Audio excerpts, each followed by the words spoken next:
Сүйек аурулары бұл сүйек тінінің құрылымы мен қызметінің бұзылысымен байланысты аурулар.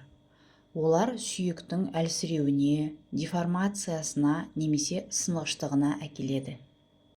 Жиі кездесетін сүйек аурулары: остеопороз – сүйектің жұқарып, сынғыш болуы; остеомиелит – сүйектің қабынуы инфекция салдарынан; артрит, артроз – буындардың ауруы, бірақ сүйекке де әсер етеді; рахит – балаларда Д дәруменінің жетіспеуі салдарынан; сүйек ісіктері қатерлі немесе қатерсіз; сүйектің сынуы немесе қисайып бітуі. Себептері: кальций мен Д дәруменінің жетіспеуі, гормондық өзгерістер, әсіресе әйелдерде менопауза кезінде; физикалық белсенділіктің аздығы, созылмалы инфекциялар немесе жарақаттар; артық салмақ немесе керісінше өте арық болу; тұқым қуалаушылық; жасы ұлғаю; зиянды әдеттер, темекі, алкоголь.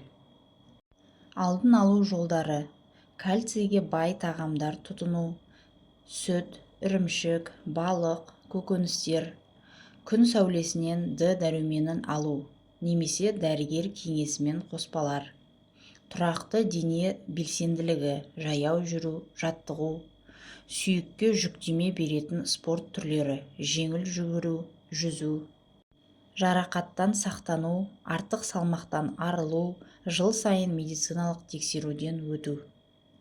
Ескерту: сүйек аурулары көбіне ұзақ уақыт белгісіз өтіп, кейін асқынуы мүмкін. Сондықтан ауырсыну, әлсіздік, ісіну байқалса, дәрігерге жүгіну маңызды. Денсаулықтарыңызды сақтап, салауатты өмір салтын ұстаныңыздар. Сау болыңыздар. Менің каналыма тіркеліп, лайк, комментарий жазып кетіңіздер. Келесі кездескенше сау болыңыздар.